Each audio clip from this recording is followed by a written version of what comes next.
Thank you so very much for being back. And if you just joined us, you're still on to Enterprise Morning, reaching you from Enterprise Television. Let's head to our main conversation for today. Hunger and poverty have become major national security threats in Nigeria, according to the National Security Advisor, Malam Nuhu Ribadu, and the Chief of Defense Staff General Christopher Musa. Speaking at the 14th National Security Seminar in Abuja, they stressed that food insecurity and economic hardship fuel violence, crime, and social unrest.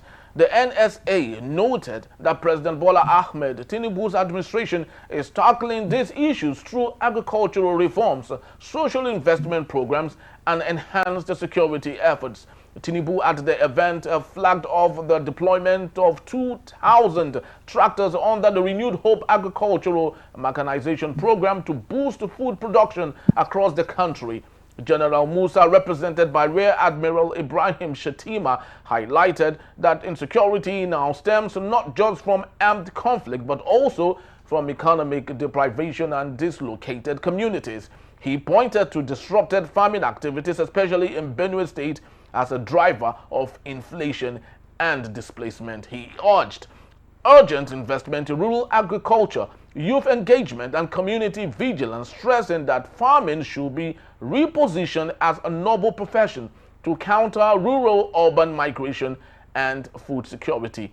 The Defense Minister Muhammad Abubakar and President Air Commodore Darlington Abdullahi retired echoed calls for a human-centered approach to national security. I still have with me Hassan Soweto. Thank you so very much, Mr. Soweto, for hanging around.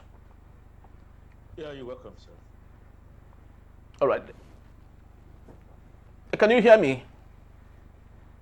Yes, I can hear you. Can you hear me too? Can hardly hear you here. Oh, well.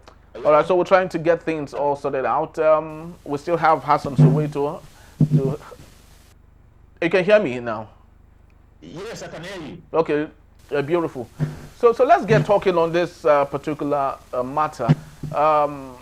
Just yesterday, President Bola Tinubu launched over 200 tractors and so many other farming equipments and facilities and all that. But the truth of the matter is, how important are some of these things when we still do not have security for farmers who might use some of these implements?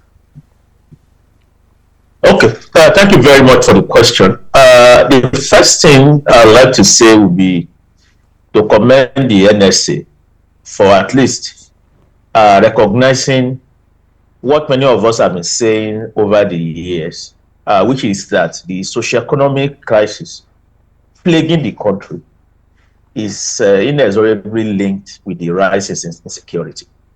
That it has taken him this long to recognize that is quite sad, or at least it's good that finally somebody is able to make that connection.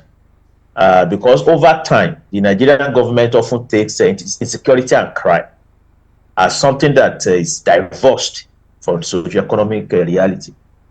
Then the second point to quickly make is to also say that the administration of President Bola Tinubu actually needs to apologize to Nigerians, because with what the United Nations Food and Agricultural Organization has said about a week ago, that Nigeria is now one of the notable hunger spots in the world.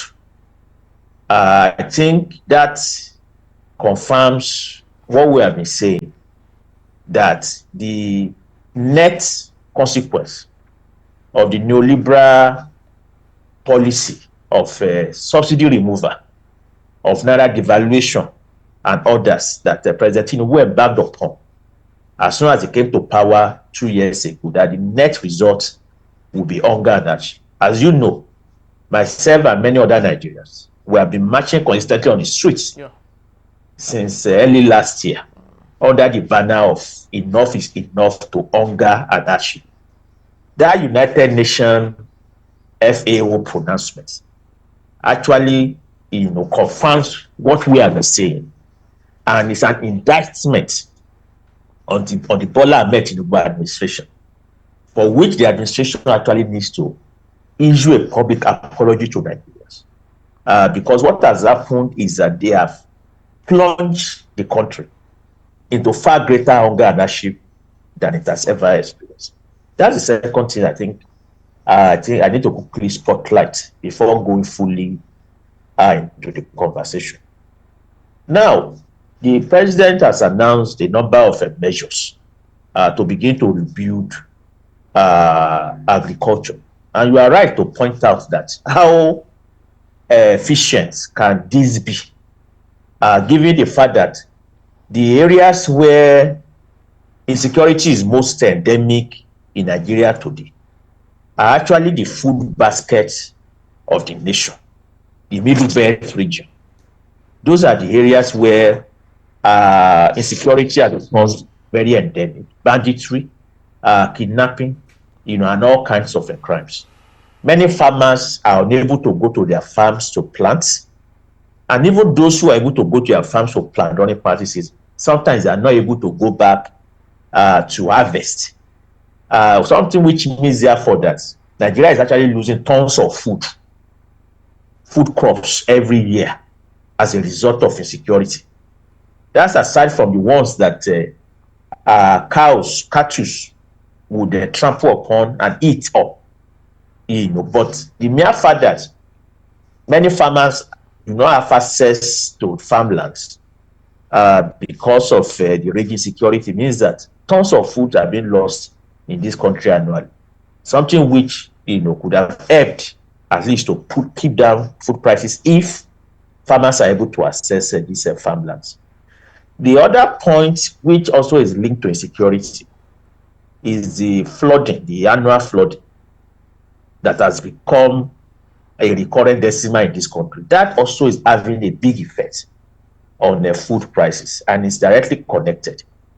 So that if all the government is able to just to provide fertilizers and equipment, if they don't address all of these issues, it's just like everything will just result into an exercise in futility. You have seen the flood that took place a few weeks ago in Imokwa. yes, exactly. In Mokwa, which leveled the entire community. That is in the news only because it's very devastating. What is not in the news is that there are many farmlands, even beyond that area, in the entire Middle Belt, that are regularly overrun by flood. Rice fields are devastated by flood. I mean, we have rice fields in Niger State and Co that are overtaken by flood for weeks, which means that the rice stock will get rotten and all of that. And farmers are losing multiple of millions of naira, around all of this. Then there's also the question of transportation, which is also a key issue that is affecting food price. On the basis of the removal of fuel subsidy and the increase in the fuel price, transportation of food crops from the farms or the forests, the deep forests where these farms are located, to the cities has become a major issue. That value chain, if you don't address it, if government is not able to provide a means to reduce, at least for food crops, to subsidize transportation for food crops from the farmland to the city, there's no way the hunger crisis can be addressed. And that's why it's shocking too, that despite what this government said about the fact that they will use the money they save from subsidies to alleviate poverty, to build, to provide what they call CNG buses and co. Why are those CNG buses not be allocated, even to say, in every food producing state in this country, we want to allocate at least 10 CNG buses for farm settlements to bring their food crops to the city?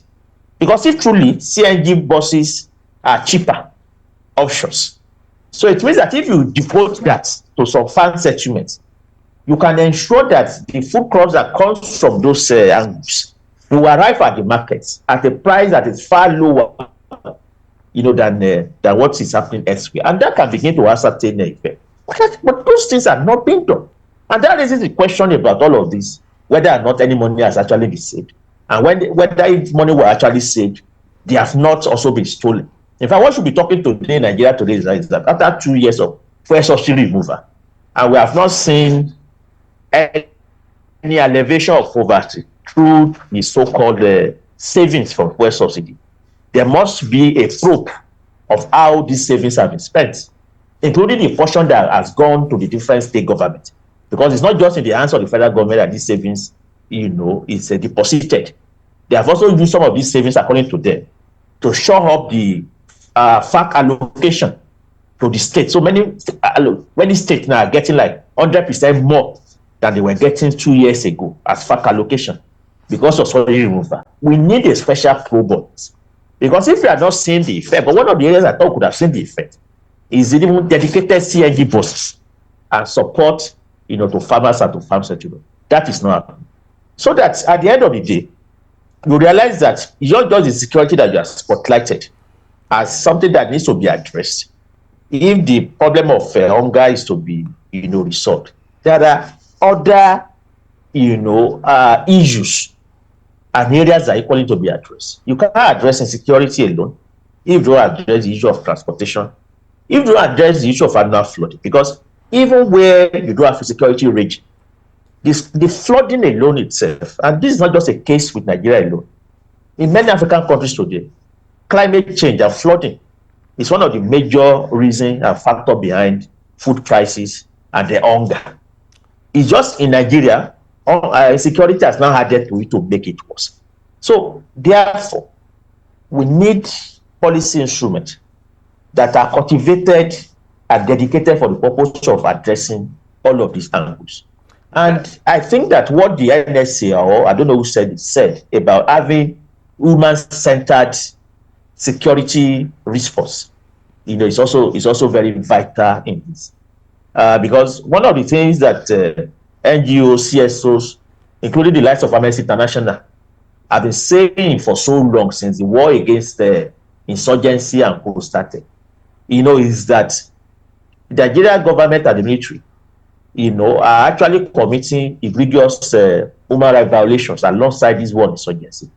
Something which means that sometimes communities and people who are caught up in the conflict areas actually are seriously dealt with. Sometimes they are killed, by the army, which also is affecting farming and agricultural pursuits, because it means that many people are running away, even from areas that should be deemed safe, because of how the military has been able to chase away the insurgent. But because the military operates in a fashion that doesn't clinically investigate and demarcate between normal people as well as the insurgent, we have had cases of what you call judicial killing of innocent people, which is also adding to people living, food producing areas, into the city in order to escape all of these crises. Unfortunately, the Nigerian army continues to accuse the Amnesty International of bias instead of responding appropriately, to all of these allegations that AI has made. So I hope that with this point that the NSA have just made, that they will now go and remove the ban, or because since 2 years ago now, the army and the police have been harassing Amnesty International, back to back. So I hope that the federal government now, will now go and ensure that the security chiefs recognize the important role that Amnesty International has been playing, and they will now be prepared to look at those reports that the organization has been putting forward, signposting all of the ways that the Nigerian military is getting it wrong. And they are going to now find a way to address these issues in order to ensure that the security response to insurgency does not harm the innocent and does not harm food production in the country. Very, very true. You talked about a very important point there. You said the policy instruments that is very deficit in Nigeria. Come November 2025, world leaders would gather themselves in Brazil for the United Nations Climate Conference. That is COP30. I'd love to believe the President Bola Tinubu and his lieutenants will be there. We sincerely hope he won't go this time with 2,000 participants that have no business, that clearly have no business, going to Brazil. But do you think our leaders in Nigeria truly do understand what their mates go to the different corps to go discuss? Because it's becoming evident that all they go there is to go fulfill all righteousness, tick the boxes, and come back home without results whatsoever. Well, I even think that what we should be talking about is whether climate impacted countries in Africa and the global south should even bother going to COP. I think that's what we should really be saying. And that's not because of the pilgrimage that COP has become, especially for states like Nigeria, where they use it as an opportunity for politicians to earn extra code, but actually because COP is part of the architecture of the global capitalist order, of the so-called multilateral global order, whose inefficiency, whose bias, and whose complete impotence have been demonstrated over and over again. Don't forget that over the past 3 years, we have seen the impotence of the United Nations. We have seen the impotence just recently now of what do they call it? The non-nuclear proliferation treaty regarding the Iran and the Israel war. Yeah.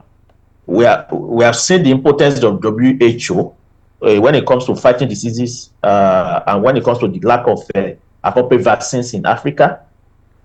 We have seen that all these multilateral institutions are just there, what they call a go for show in Nigeria, to give the impression that there is democracy, everybody's at the table. But when push comes to shove, it becomes clear that only some big boys are actually the ones determining everything. We have seen that the global institution is broken when it comes to the debt, accretion in Africa through the World Bank and the IMF.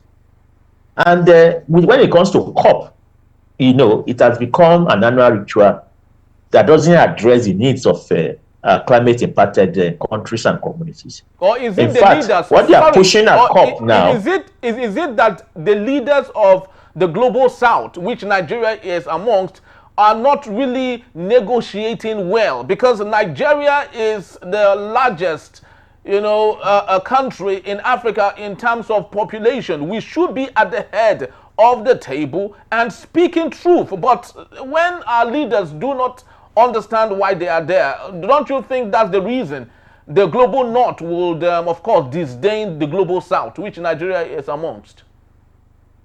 Well, it's not just that alone. That is also there. Our leaders are completely ineffective on the global stage. In fact, they are often just very, very pathetic.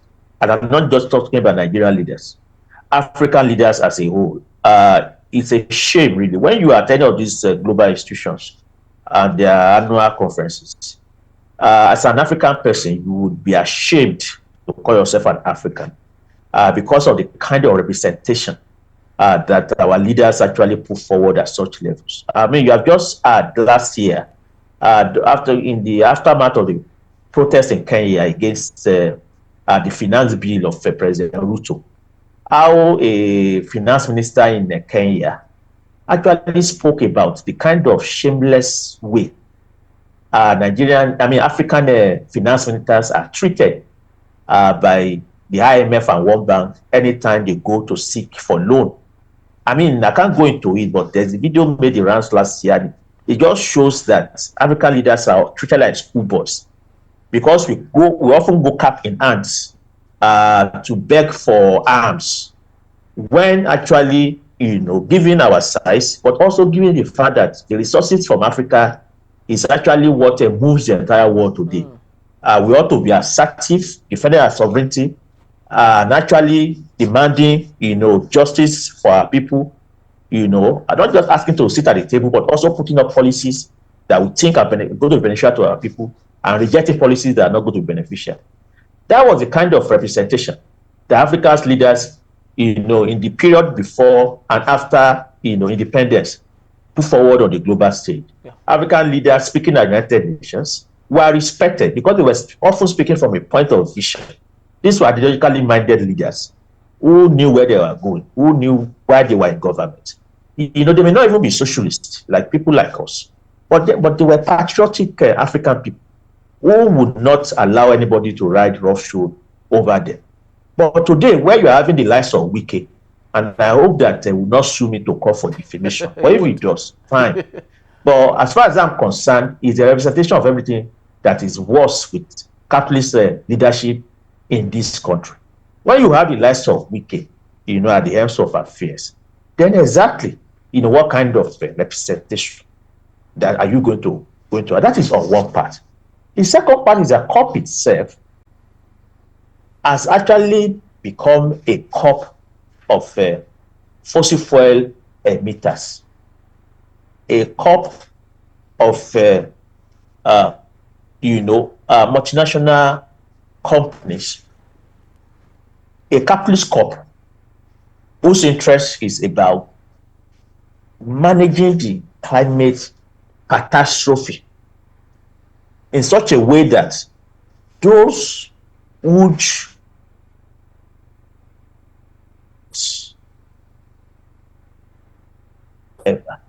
who are responsible for the catastrophe facing the planet today are not run out of business, and they continue to make their profits even while the climate emergency is being addressed. That has been the preoccupation of COP over the last few years, and that's why everything, most time when you are hearing from COP, is what they call what do they call this? The name escapes me now. Yes. But it's all kinds of policies that it's not about completely stopping emissions, stopping pollution. Not about that. It is about managing it. Whereas, given the temperature rise across the world today, we're actually facing a catastrophe. Every year since the past 4 or 5 years has been recorded, has been marked as the what is it called? As a year that recorded the highest temperature in the world. Every year since the past 5 years. I don't know whether they have recorded the one of this year. Most likely, the measure of the temperature change this year would also be higher than those of last year. So, which means that the world is actually eating up into catastrophe. But then to tell you that it is not just about the COP, as I've described it to be a COP of emitters and polluters, that is just a problem. Around the period when we had climate activists across the world are talking about completely eradicating fossil fuel production in whatever form, is when countries like Nigeria, for instance, are gearing up to continue, to produce crude oil and to produce gas.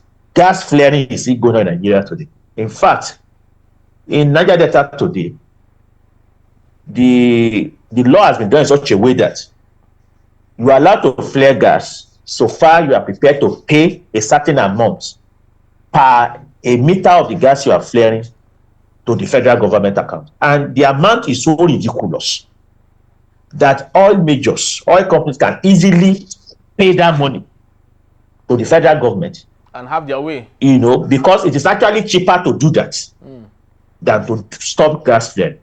So which means that the federal government is actually encouraging gas flaring. It is at the same time that the world and the planet is refinery was established. That refinery is the biggest single train refinery and petrochemical company, I think, in the entire world. Yes. So if you build that kind of huge behemoth just 2 years ago or thereabout, that means that you intend to continue, to produce crude oil possibly over the next 3 or 4 decades. That is what it means. So which means that the people who are at the forefront of the climate challenge, who should be at the forefront of the effort to rid the planet of this, are actually the ones who are delaying the clock on this issue. Yes, so because the that's reason why yes, Mr. Soweto, the reason why I brought up the climate change issue is simply because how it affects our food production in the country. It has contributed, I do not know the statistics of the percentage which it had contributed to food insecurity, but let's maybe talk about the things we can control. That of the climate change, largely we might not control it as much as those in the global north. But the CDS, Chief of Defense Staff, Christopher Musa, just a couple of weeks back said, he gave an advice actually, that the nation, which is Nigeria, should fence its territory. We're talking about kilometers, so as to keep away the bad guys away from Nigeria that are causing the problem we have, which is affecting food security in the nation. Do you really think Christopher Musa understands what he is saying and the gravity of it? Well, I mean, Christopher Musa may be a fine military officer, may be a professional, but I think that he needs to stop. He needs to stop talking to the press. Obvious that he has no understanding of the issues. That was not the only thing he said. He also was almost blaming Benue people for the attack that they experienced a few days back, in which over 200 people were massacred, saying that it was the community people who accommodated the assailant and all of that. I mean, if the CDS has an understanding of the size of this country, they will know that first to say you want to fence the country is complete badadash. How do you even achieve that? And then there's a question of, if you fence, how do you man? Because just fencing, you know, as if you are going to fence it with a juju. That will now mean that once you now put that juju there, that is the fence. Nobody can go over it. People can still perforate the fence. People can still breach it.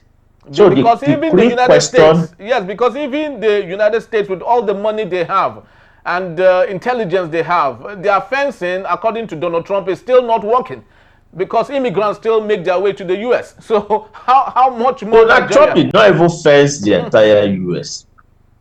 Donald Trump could not even, despite how unpredictable that Donald Trump also is, he didn't propose to fence the entire U.S. They fenced the border with Mexico. That's what they did now. To fence the entire U.S. would be a crazy idea, something that Donald Trump himself was not capable of saying. But now we have a CDS in Nigeria talking about that. I mean, I just think that maybe he doesn't understand what he was saying, because it's not just about that. It's actually, up to now, crude oil pipeline are still being breached by oil brokers. Despite the fact that for over 60 years in this country, apart from the government providing security for oil installations, the oil majors themselves also provide on their own. So that when it comes to security, what you should be talking about is increasing manpower and equipment, and also utilizing new technology, artificial intelligence. I mean, a CDS that actually is a professional who is up to speed with the requirement of security discourse in the world today, ought to be talking about how can you deploy drone, for instance, around our borders, area surveillance and all of that. If you have 24-hour area surveillance using drone and other unmanned area objects, across our borders, 24 hours, and taking real-time surveillance of our borders.